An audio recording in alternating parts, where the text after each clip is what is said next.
Small and medium-sized businesses are the backbone of our economy.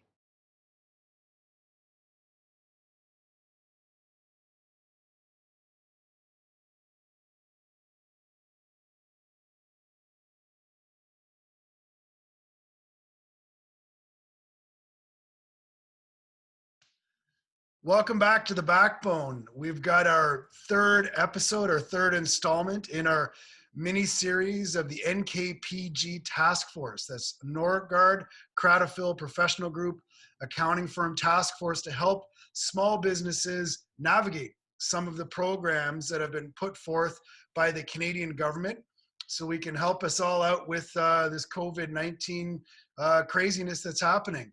Today, I've got one of the principals, the N in the NKPG, Derrold Norgaard. Derrold, how are you today? Doing great, David. Thank you very much. I hope you and your family and all your listeners are doing well.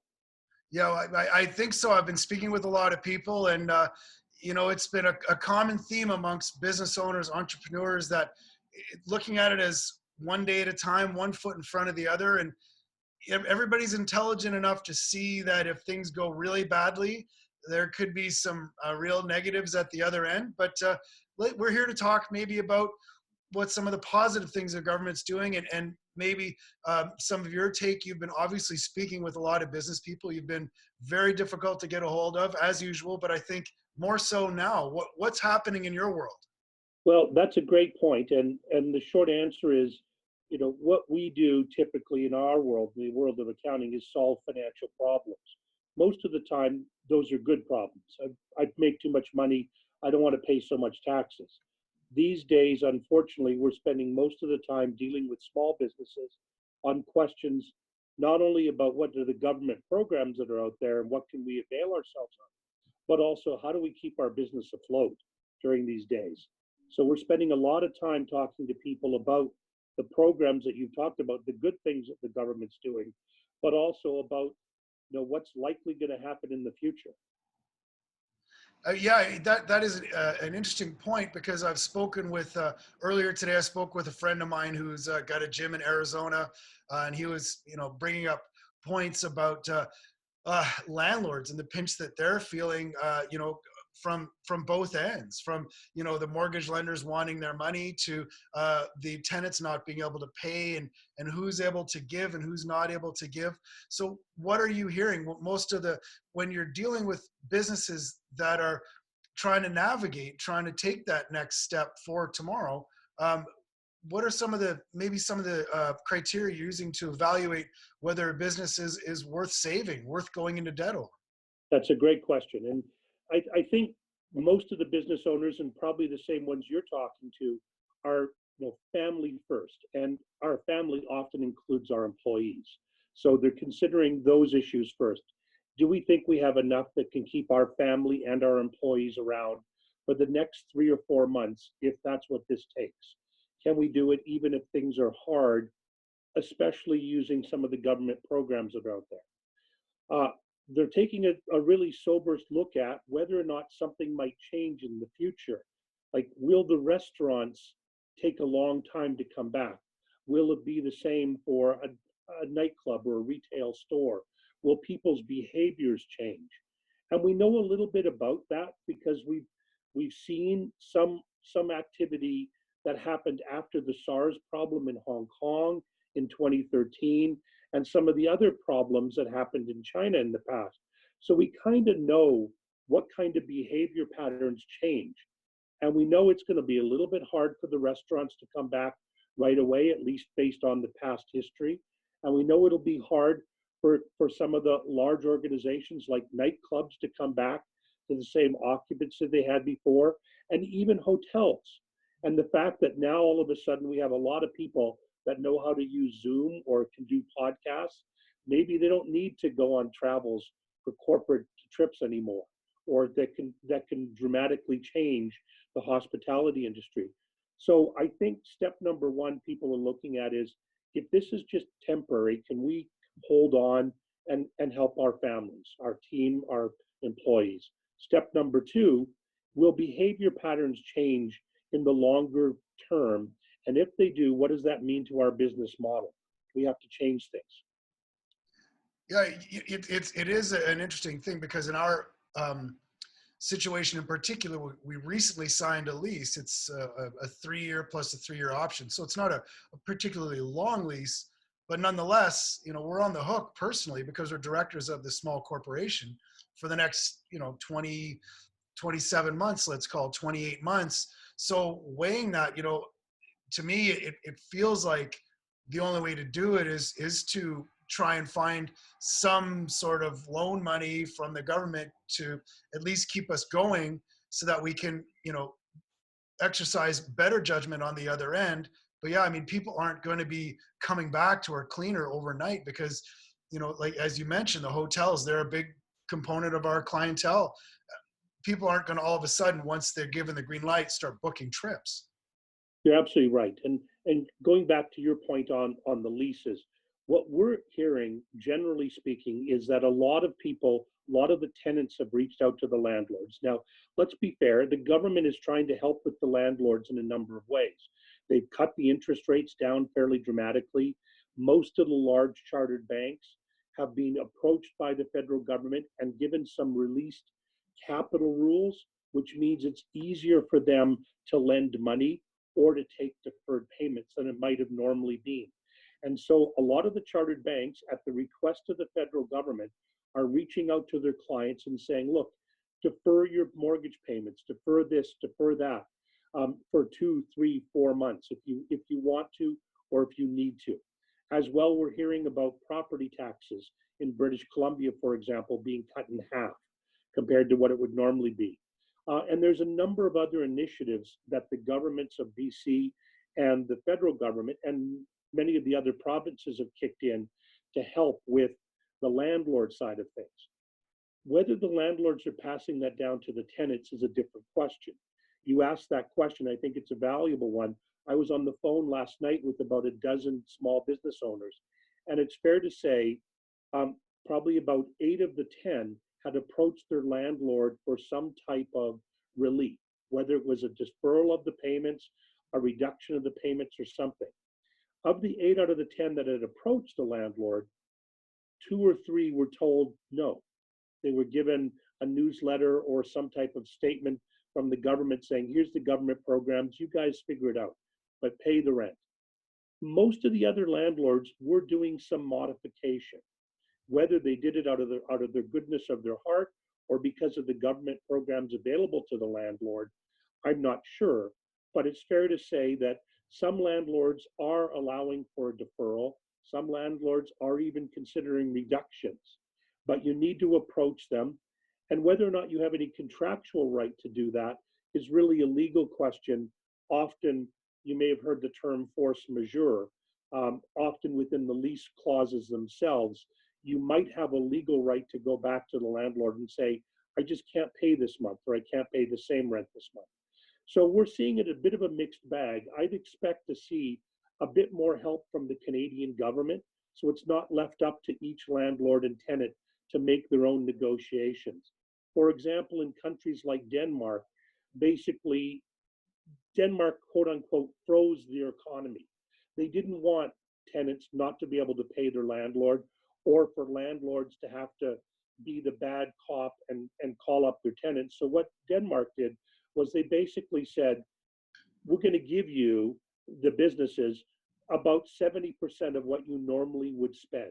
We're going to give you a cash injection of up to 70% of your normal expenses so that you can pass this on to the landlords and your suppliers and your employees in some cases and so on like that. Now, whether that has to be repaid back like in Canada or not, we're not absolutely clear on all of that. But there's different types of programs other countries are using to avoid this problem. In Canada, you're right.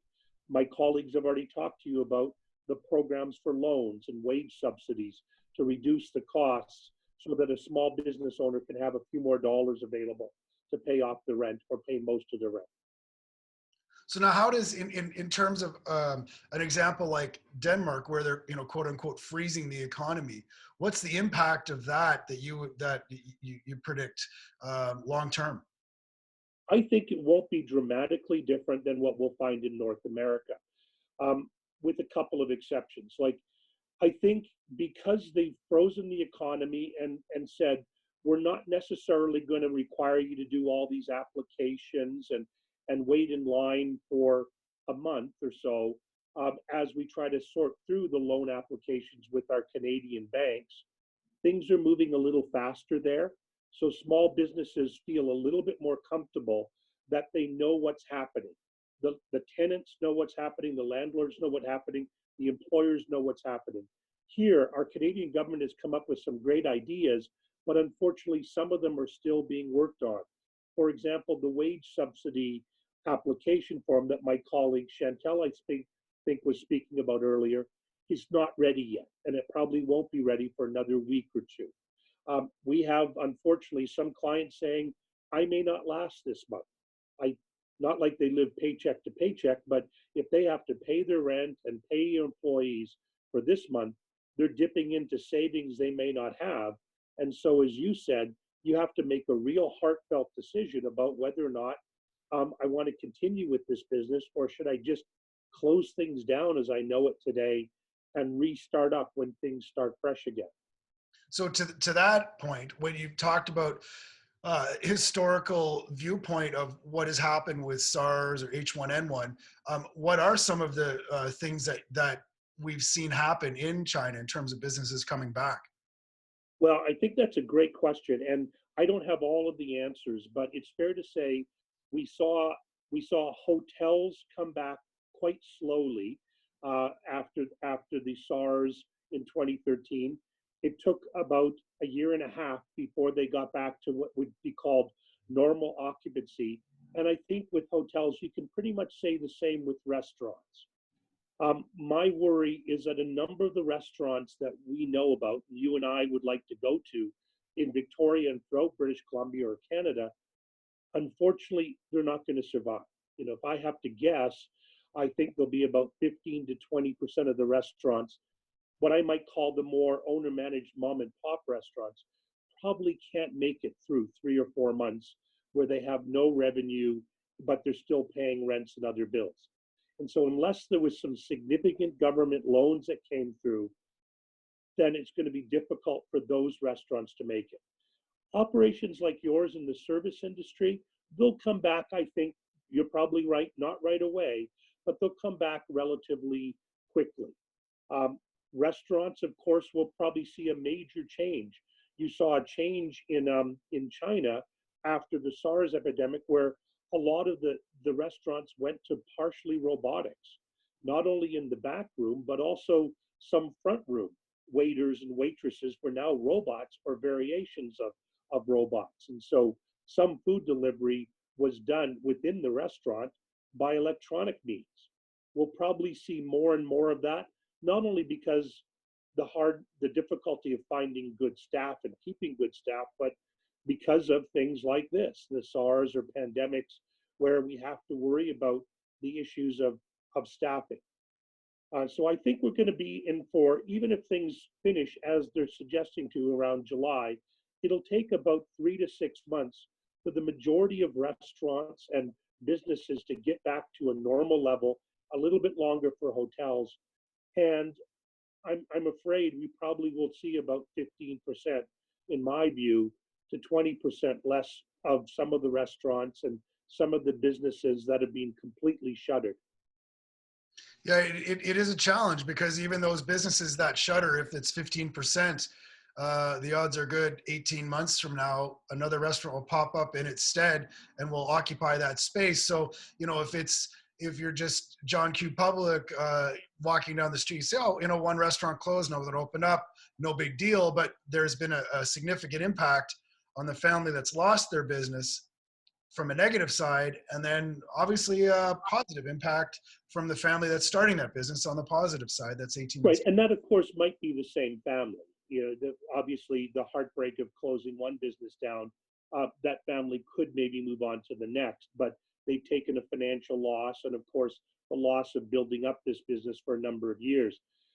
The practical question, which comes back to what you talked about at the beginning, is the government programs that we've talked about on this show already are primarily loans. You know, there's wage subsidies, which are great, and the government is doing many good things, but in 6 months, if business starts to come back, and even if 12 months it comes back to normal, are you really going to be able to repay a $100,000 loan that you borrowed to get over this tough time?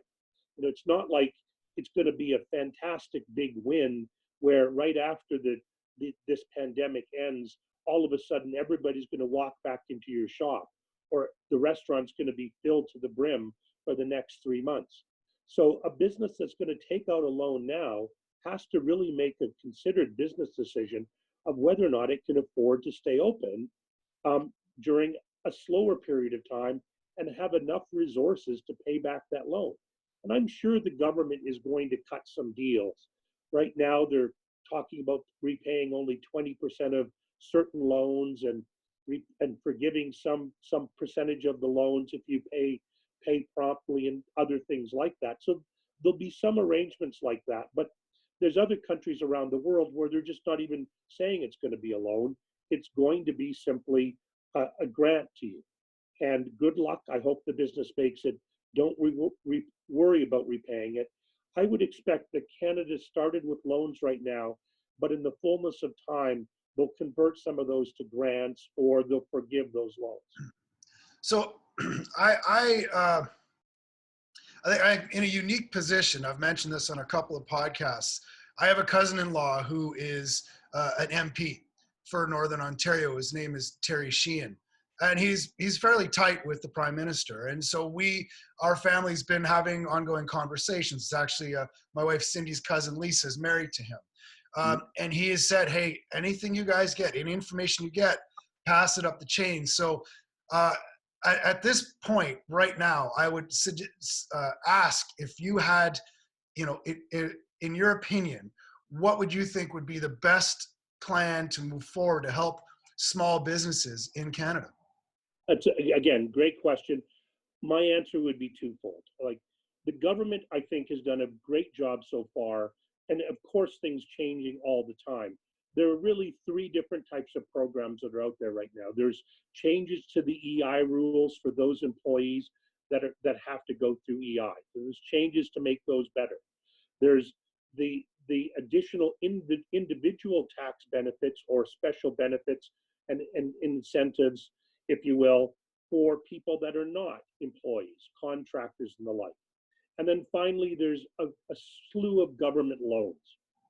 The problem I think that we're finding is that the businesses perhaps that we deal with in Canada, small businesses mainly, at least the ones I'm dealing with, we're a little bit more tight than we'd like to hope. We've always had this sort of rule of thumb out there that I remember my mom and dad and grandma telling me, make sure you keep 3 months of income, keep 3 months of income in your savings account or something like that. I think, I hate to say it, but the Canadian government is kind of hoping we all did that, because so many of the programs are good intention, but they're going to take a month or 2 before you actually see any money. So my comment would be, our businesses don't have 3 months of savings. Somehow come up with a faster way to do it. We can always fix the problems later. We can always catch the cheats later. But everybody that's filed a tax return, every business that files a tax return, you already know how to reach them. Your Revenue Canada people can call them up in 2 minutes if they want to. We don't need to wait 2 or 3 months for a business application to give them some money. Help them out now. And so come up with something that works faster. And then you can fix it up later on for the ones that don't need the money. That would be number 1 in my mind. Number 2, I do think that some of the countries like the United States, which is admittedly going relatively slow right now, over in Europe, the UK, and a few others, they're cutting checks directly to people. They're writing checks directly to people or transferring money directly to people so that people have the money not only to pay their bills, but also to pay their suppliers or go and take out food at the restaurant or go buy a gift card at Wet Cleaners or other things like that. That's not a bad idea. And Canada has some of that same concept with its EI and with its Canada Emergency Benefit, but it's moving again too slow. So my comments to you, Dave, and if you could pass it along, would be the businesses needed to move faster and the individuals needed to move faster. and a little bit less red tape and strings would be nice. And what about in terms of it being forgivable debt or forgivable financial instruments as opposed to debt? I think, quite frankly, that can be fixed later. In my view, there's nothing wrong with the government of Canada saying we're gonna introduce it as a loan right now, and once after you figure things out and file your tax returns, if you've somehow made a windfall because you're a grocery store or you're a business that somehow didn't get hit so bad by this, we want our money back. But in the other cases, if you're a business that really is struggling and you'll have a limited opportunity to pay this money back, we're going to cut some deals. I have no problems with that. I know some people would say that's kind of a bailout. I don't think that's wrong in a situation like this. So I say money out fast. You can figure out the forgiveness or the loans later on. Wow, excellent. Thank you, Derrold. I appreciate it. Is there anything else that you might want to share with us? Well, all I would share, David, is keep everybody safe and your family and all your friends and all of your viewers. So thank you very much for the opportunity. Thank you, Derrold. Take care. Take care. Bye.